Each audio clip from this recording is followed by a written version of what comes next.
So, hey everyone, this is Sammy Chichester from Revolver. I hope you're doing safe and well. Today we have none other than Billy Howerdel, mastermind behind A Perfect Circle. The occasion being A Perfect Circle's Mer de Noms. Their debut album is turning 20 this Saturday, May 23rd.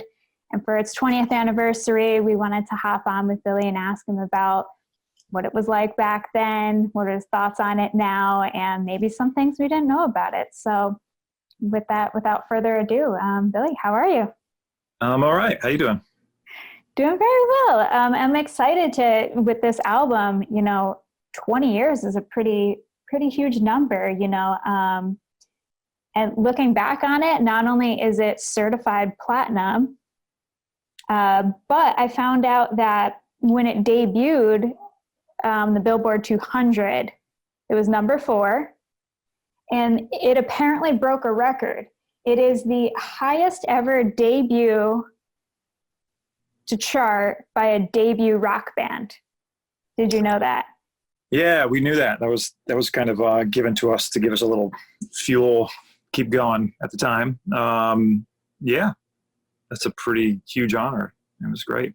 And, I'll be petty and say that maybe it would be higher if it wasn't for the the titans of pop that had just come out that same week. It was like, what was it, like Britney Spears or NSYNC or something like that, that was just dominating everything. And we just had a weird week to release, but yeah, it was a great reception and kind of everything kind of fell into place.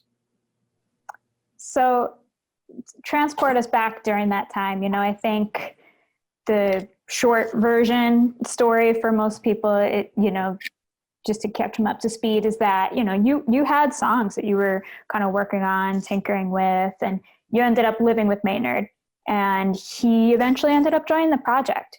Yeah. Can you tell us a little bit more, flesh that story out a little bit, take us back to that time, if you don't mind. So yeah, I moved in to Maynard's house. He was renting with another guy in the late 90s. I think it was 96 or 97.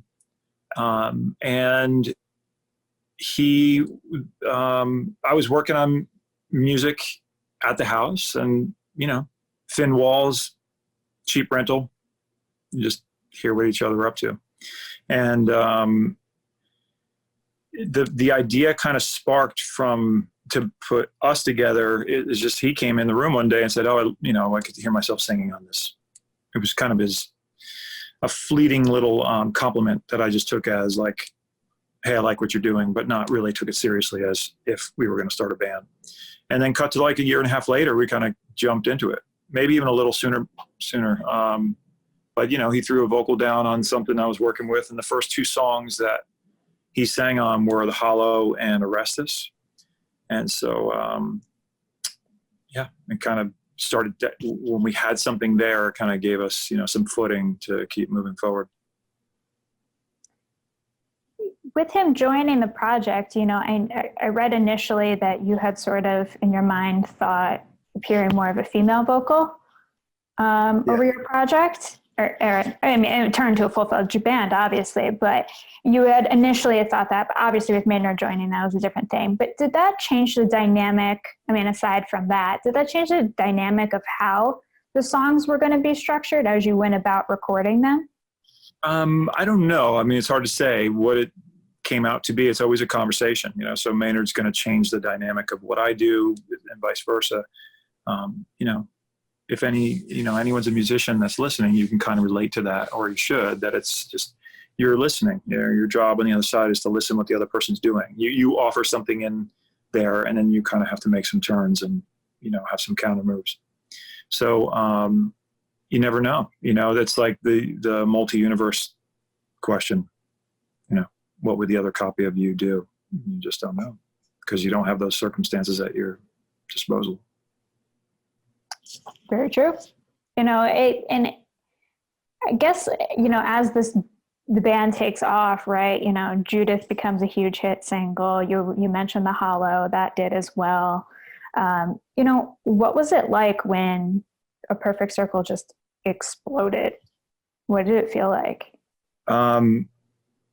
It's funny because in preparing for this interview, I went and listened to the record. I just listened to like the first 7 songs right now. I took a shower, got ready, shaved. And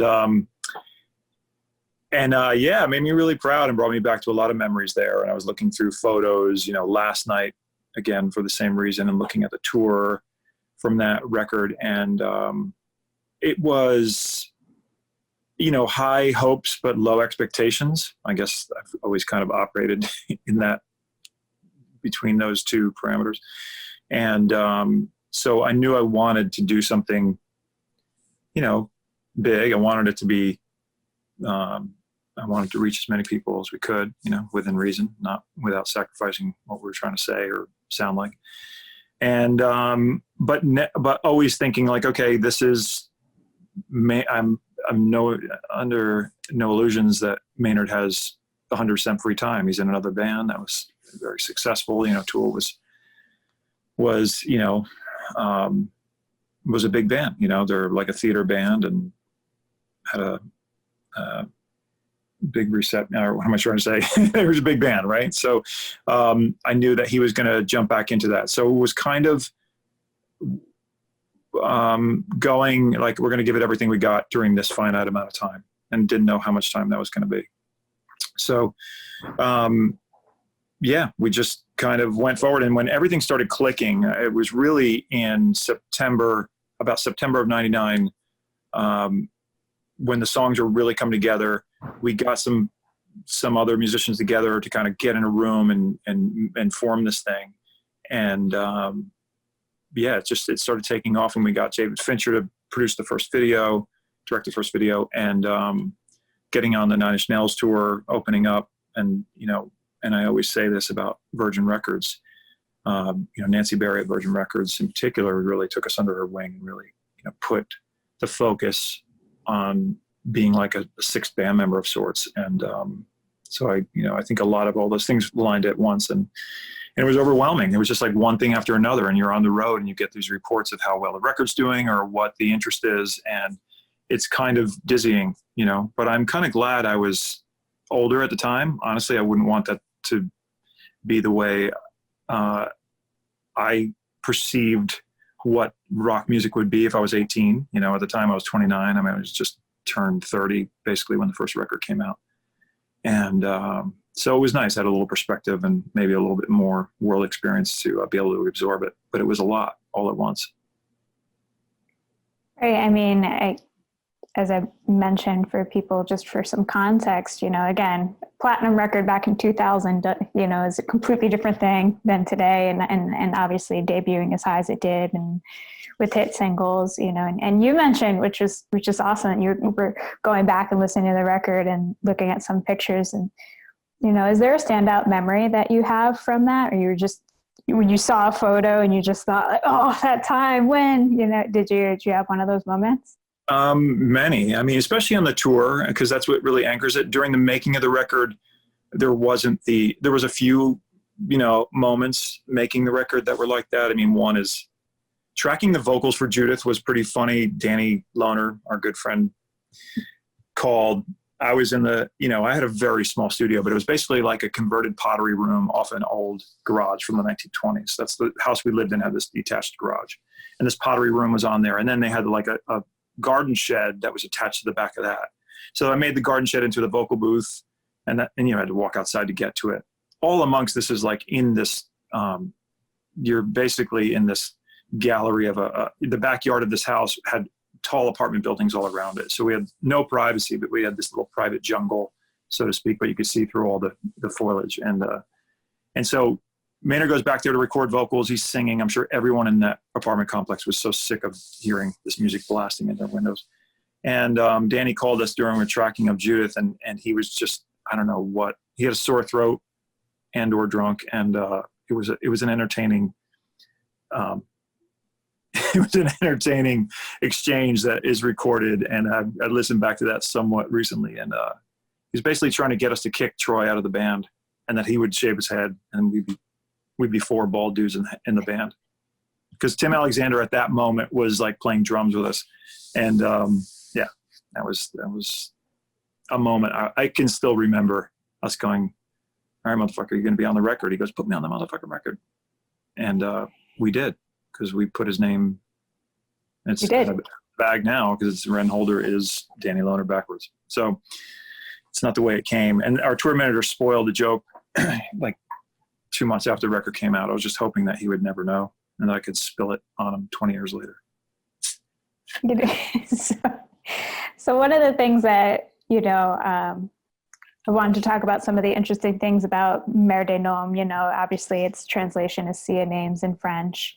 One of the things that I find interesting about the record is that there are a lot of names. Obviously most people know the story behind Judith, and also with Reinhold with it being Danny. But was that something you guys sort of, not that you set out to do, but as it just developed, it was just, hey, we're just going to keep using names here?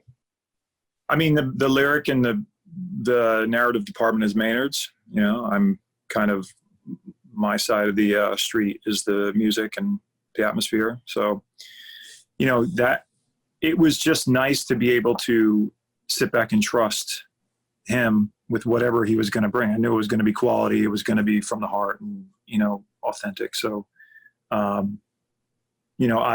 kind of discovered it as he was ready to unveil it. Well, something I know that is on your side of the street is that you designed the logo, correct? Yeah. So, I think most people, when they look at it, they see two crescents, but you look at it a little bit harder, you can actually see it is two perfect circles. Yeah. And what I had read in an article from around that time was that you said, I want to get it right, that you were sort of inspired by a line in Three Libras that you don't see me at all. Right. Can you talk about that a little bit? Yeah, I mean, I certainly have felt that way at times. I think when you're younger, you feel like that even more. That you have a lot going on inside, right? You have a lot ticking, and you have a lot you want to offer, and it's kind of never communicated as elegantly as you'd like it to be, and therefore people misunderstand where you're coming from, and so that was just a theme of my life that I was going through at the time. And I think something that was probably relatable, but luckily it just kind of stumbled upon, it just clicked one day. I was just playing around in Photoshop and it just kind of, that visual just came to me that, okay, this is obviously going to be a bit of a redirection exercise, but I thought it just kind of encompassed what we were working on, that it just seemed to fit within the narrative of the band of like, maybe the things that you're looking for, you have to dig a little deeper to find. So, and that goes for projects and that goes for people. For sure. And maybe along digging deeper in the imagery, I was wondering if you could talk about the album cover itself. There's symbols that run down the center of it. Can you reveal what those are about? Yeah, same kind of time. I was just kind of scribbling on a paper and trying to became this doodle art thing that I had on my scratch pad next to my workstation as I was working on the record, that just became this kind of alphabet. I just kind of went one-to-one with the English alphabet and just kind of had this idea of a decoder ring that you'd find in your cereal box kind of situation that I wanted to put in this record. And again, I was just trying to put a personal spin onto the visuals for this record. And, I just felt like when you're listening to something, you can listen to something in passing and it becomes whatever, that soundtrack to your vacation. But, when you're really digging in, I mean, as a kid, when I come home with a record and a vinyl bifold and you open it up and you see this picture, maybe not a lot went into it, but a lot went into it when I was looking at it. And I inserted a lot of things into those pictures from whatever records I was looking at. And, music meant a lot to me and, got me through the hardest and best of times. So, anything that I could do to kind of enhance that visual part in our record, I was going to try and do. And this seemed like the right way to go. And it seemed like something that could be ever evolving. And, now talking about it in hindsight, it sounds a little more contrived than it really was, just part of the momentum back then. Because I think when you think too hard about those kind of things, they never come out too well, but I didn't think too hard about it. And that kind of sums me up as a musician in general. I don't think a lot about the initial idea or the spark. I just kind of let it happen. I will, drive myself and people around me crazy with fine tuning and trying to tighten it up. and sharpen the tips of the fractal as it goes out into more details. But yeah, I usually try and stick with the initial idea.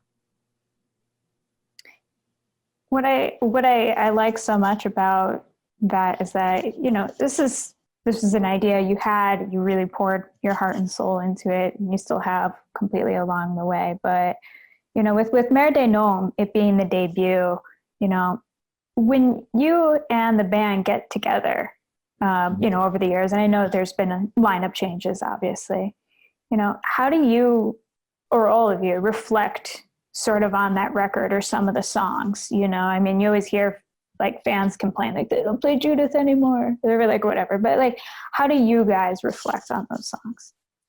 Never collectively. I mean, I don't know what anyone else thinks about it. I can hear that first record and get right back to the energy. There's a lot of energy in that record, and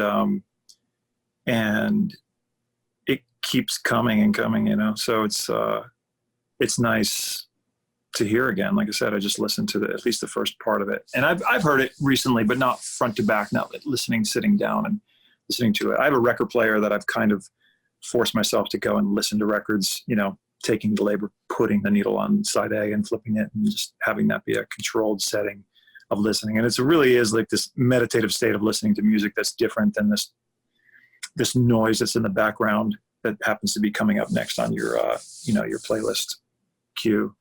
And it's nice. I mean, it's nice that's what I guess we all want as musicians, is for people to listen with it, you know, with complete focus. I guess for at least I can say that about our music. Some wants to be, you know, music that's in the background of the club and wants to get your energy up. And we're kind of going for something a little different. And hopefully, you know, the idea was to stick around for a while. You know, that was at least my intention, to have music that was going to be hopefully relevant to people's memories and intact, and something you wouldn't be embarrassed to go back and listen to when you got to be a bit older. So that was kind of the quest. And you're definitely not embarrassed to go back and listen to it. No, I feel good about it. I feel all right. Are there certain tracks that, you know, today, 20 years later, you feel more of an attachment to than you did originally when you wrote them?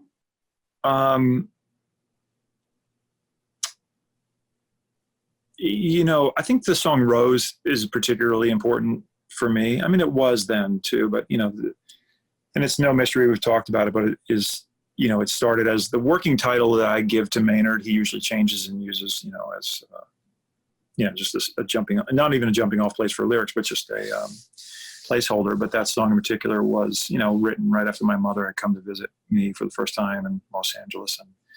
And it was just this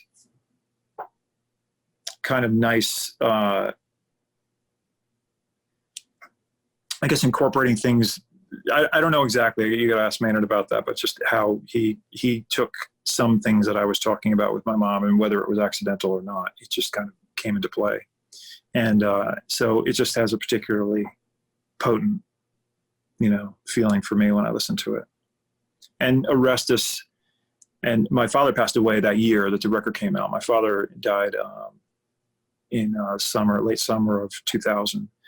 And so, you know, the song I always attached to him is Orestes. It's the only song, you know, my dad was completely not going to be a fan of our type of music, but it's the one song that, you know, in his very, you know, Jersey accent said, yeah, I like that song, Orestes. You know, it's the one nod. I think it's the one musical nod I got out of him before he died. So there's a little bit of residue on there. For sure, I can imagine. So when you know, you're saying, which I think is a great way, you know, when you listen to a record, listen to it in its entirety as an encompassing piece of music. When you listen to the album now, what do you get? It being 2 decades later, you're going back, you're listening to it. You know, how's it hold up? What do you think its legacy is? I think it's got a lot of energy, and it's really sharp. You know, I think it's just sonically, it's really sharp. You know, like if I could speak from a engineering standpoint, you know, that this is kind of technical, but you know, it was recorded at 44:1, which means CD quality. And we always record things better than that. Even right around that time, just past that. I mean, the next record, 13 Step, I recorded it like, twice the resolution. But I think just for the means that I had at the time, without a record company, just doing it on my own, I'm happy with the way it sounds and came out. And, I was working on the Guns N' Roses record during the making, at the same time during the making of Chinese Democracy. I was working on this at my house. And so I got to kind of be around that ever rising bar of talented technical people and engineers and producers that were there, and got to ask questions and get advice, and just have my thing get raised up to a level that maybe it wouldn't have if I was just doing it in isolation. So I really had that benefit, if I just speak from like the recording aspect of it. And I think even listening to it now, I think it holds up. I think it's I think sonically it holds up. It's not the best sounding record, but it's the right sounding record for what it is. It's got a lot of energy and it's pretty razor sharp. And it certainly resonated with a lot of people. Obviously, Perfect Circle went on to become a huge band. You guys are still putting out music, still putting out records, and especially like you were saying, entirety records where, Eat the Elephant, for example, is meant to be listened in one fell swoop. So you're still doing those things. So I'm going to leave you with the final thoughts. Is there something we should know about Mer de Noms that we don't know, or you have any final thoughts on this record 20 years later? The title, my friend Stephen Rogers helped me come up with. He was a French literary major, and we were just talking about it one day, and he, we were talking about the names and everything, and Sea of Names kind of came up as like a loose concept. And so he said it's a nice sounding thing. It's not something you might say in French, but it's an ode back to maybe a poetic style of years gone by. But he goes, the best part about it is English people saying it will butcher it, where French people will hear them say "Mer de Noms," which is shit no.